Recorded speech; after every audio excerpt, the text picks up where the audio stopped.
नमस्कार दोस्तों, आप सभी का फिर से स्वागत है मेरे यूट्यूब चैनल सिंग्स टेक्निकल पर। आज के इस वीडियो में बात करने वाले हैं integrated versus dedicated graphic cards के बारे में। ग्राफिक कार्ड के बारे में तो आप लोग जानते ही होंगे।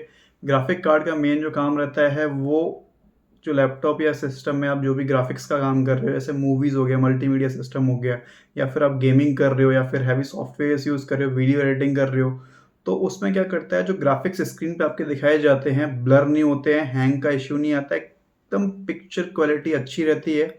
प्लस वीडियो एडिटिंग के टाइम पे जो वीडियो एक्सपोर्ट का काम होता है वो भी फास्ट स्मूथ में होता है।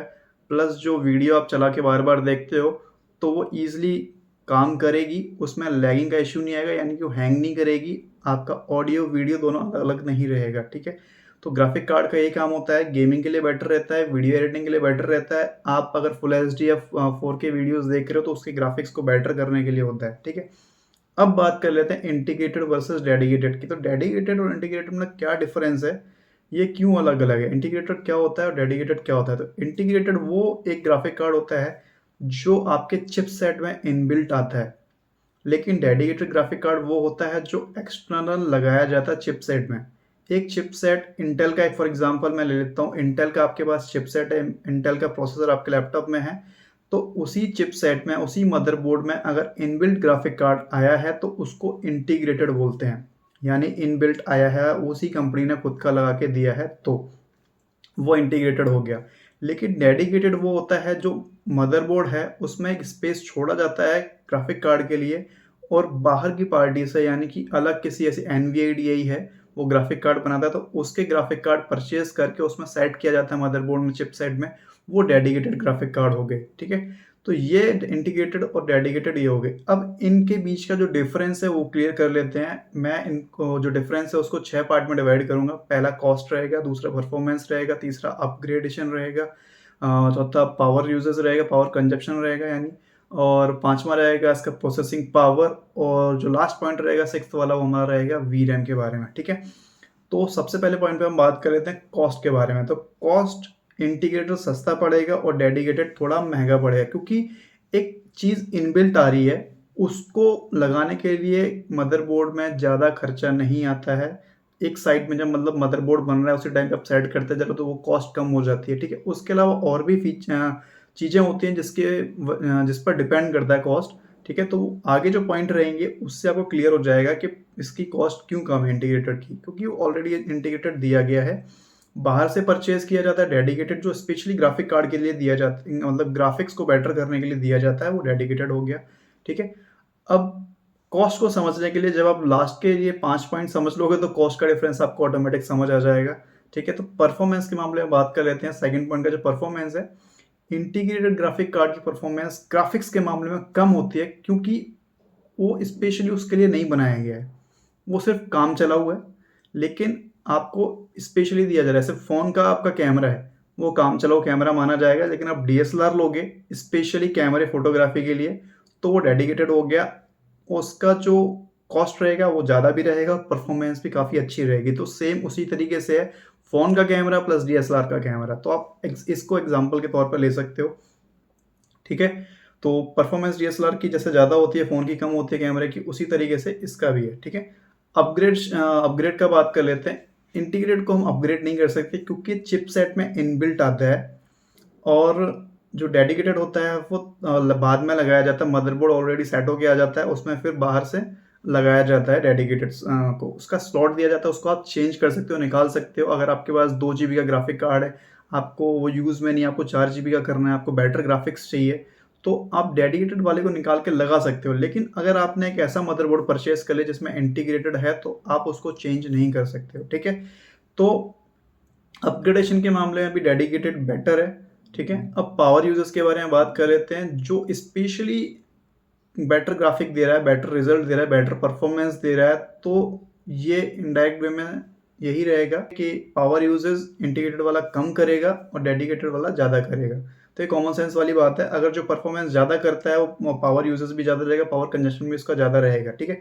इंटीग्रेटेड का कम होता है क्योंकि उसके अंदर वो सारी फैसिलिटी होती नहीं है, ठीक है? उसके अंदर ग्राफिक कार्ड के अंदर वो सारे स्पेसिफिकेशन ही नहीं होते हैं, वो ज़्यादा चीज़ें उसमें लगाते नहीं है, ठीक है? एक तो उसमें वीरैम, मतलब जो लास्ट में पॉइंट आएगा वीरैम, वो इंटीग्रेटेड वाले में होता नहीं, डेडिकेटेड वाले में होता है। तो कई सारे फैक्टर हैं, ठीक है? तो पावर यूजेस इंटीग्रेटेड वाला कम करता है और डेडिकेटेड वाला पावर कंजम्पशन ज़्यादा करता है। प्रोसेसिंग पावर की भी सेम है, प्रोसेसिंग पावर भी इसकी कम है और उसकी प्रोसेसिंग पावर ज़्यादा है डेडिकेटेड की, इंटीग्रेटेड की कम है, ठीक है। अब लास्ट का जो पॉइंट है वो सबसे मेन है, वी रैम वाला। वी रैम एक ऐसी रैम होती है जो नॉर्मल रैम से अलग होती है, जो सिर्फ ग्राफिक्स के लिए यूज़ की जाती है। इंटीग्रेटेड में आपने सुना ही नहीं होगा कि लैपटॉप के अंदर इंटेल के जो जी ग्राफिक कार्ड हैं वो 2 जीबी के हैं या 4 जीबी के हैं, लेकिन डेडिकेटेड में आपने सुना होगा एनवीआईडी के ग्राफिक कार्ड्स जो आते हैं वो 2 जीबी, 4 जीबी, 8 जीबी, 16 जीबी इस तरीके से होते हैं, यानी कि उसके अंदर गीगाबाइट दी जाती है। तो यानी उसकी स्पेशल एक स्टोरेज कैपेसिटी होती है, लेकिन इंटीग्रेटेड में नहीं होती है। तो जहाँ पे एक स्पेशल स्टोरेज कैपेसिटी दी जा रही है डेडिकेटेड के अंदर, उससे ही सारे जो ये एस्पेक्ट हैं जो हमने सारे कंपैरिजन किए स्टार्टिंग के पांचों, उसकी वजह से ही ये सारे डिफरेंस आ रहे हैं और उसी वजह से डेडिकेटेड बेटर है, सिर्फ वी रैम की वजह से। इसके अंदर वी रैम होती नहीं है इंटीग्रेटेड के अंदर, ये सिस्टम की जो स्टोरेज होती है, जैसे रैम जो होती है नॉर्मल, उसको यूज़ करता है इंटीग्रेटेड वाला ग्राफिक्स को इम्प्रूव करने के लिए। तो आपके लैपटॉप में रैम थोड़ी ज़्यादा होनी चाहिए अगर आप इंटीग्रेटेड ग्राफिक कार्ड लेना चाह रहे हो तो, ठीक है। अब बात कर लेते हैं आपके लिए बेस्ट कौन सा रहेगा, आपको कौन सा बेस्ट परचेज करना चाहिए। तो इसके भी 2 मायने रहेंगे, आपके ऊपर डिपेंड करता है। आपका अगर काम हाई परफॉर्मेंस वाला है, हाई ग्राफिक्स वाला है, यानी आप वीडियो एडिटिंग करते हो, गेमिंग का काम है, ग्राफिक डिज़ाइनिंग का काम है और आपको मूवीज़ काफ़ी अच्छे वे में देख रही हैं, जो पिक्चर क्लियर रहे, अगर आप 4K की वीडियो लैपटॉप में देख रहे हो, सिस्टम में देख रहे हो, तो वो ईज़ी वे में वो ग्राफिक्स फटे ना और आपको काफ़ी स्मूथली वो चलता रहे, स्लो ना हो प्रोसेस, तो उसके लिए आप डेडिकेटेड ले सकते हो। लेकिन अगर आपका कोई ऐसा काम है ही नहीं, मल्टीमीडिया यूजेस ही नहीं है, वीडियो एडिटिंग करनी नहीं है, गेमिंग करनी नहीं है, सिर्फ आपको नॉर्मल यूजेस के लिए लैपटॉप सिस्टम चाहिए, तो आप इंटीग्रेटेड वाले पे जा सकते हो क्योंकि वो सस्ता पड़ेगा, ओवरहीटिंग नहीं करेगा, पावर कंजप्शन कम करेगा, बैटरी का बैकअप ज़्यादा रहेगा और सस्ता पड़ रहा है और वी रैम तो है नहीं। तो हीटिंग का जो इशू है, पावर कंजप्शन का जो इशू है, वो सिर्फ रैम की वजह से आता है क्योंकि स्पेशल इसका पोर्ट है, इसके अंदर रैम ज़्यादा होती है, इसके अंदर मेमोरी ज़्यादा होती है और इसका परफॉर्मेंस इसी वजह से ज़्यादा होता है। तो सारे एस्पेक्ट जो हैं थोड़े ज़्यादा हैं इसी वजह से, रैम की वजह से, ठीक है। तो आपकी फाइनल चॉइस रहेगी, आपको डेडिकेटेड परचेज करना है या फिर इंटीग्रेटेड परचेज करना है। जहाँ तक ग्राफिक्स के मामले में बात है तो डेडिकेटेड ही बेस्ट रहेगा हमेशा के लिए, ठीक है। इसको आप अपग्रेड भी कर सकते हो क्योंकि आज आपने लैपटॉप परचेज कर लिया, सिस्टम परचेज कर लिया जिसमें इंटीग्रेटेड है, डेडिकेटेड का स्लॉट ही नहीं है। तो इन फ्यूचर अगर आपको ज़रूरत पड़ी कि मुझे ग्राफिक्स का काम करना है तो फिर आप उसको अपग्रेड नहीं कर पाओगे, आपको नया मदरबोर्ड ही परचेज करना पड़ेगा। तो इससे बेटर है कि आप थोड़ा सा महंगा कॉस्ट लगा के डेडिकेटेड स्लॉट, एक डेडिकेटेड उसमें 1 जीबी का ले लो या 2 जीबी का ले सकते हो आप, इसको बाद में आप अपग्रेड भी कर सकते हो, ठीक है। तो ये सारे इसके डिफरेंस थे और इसके डेफिनेशन वगैरह आपको समझ आ गई। अगर ये वीडियो आपको पसंद आई हो तो वीडियो लाइक कर दीजिएगा, ऐसे ही मजेदार वीडियोस देखने के चैनल को सब्सक्राइब कीजिएगा। मिलते हैं नेक्स्ट वीडियो में। Thank you for watching, see you in the next video.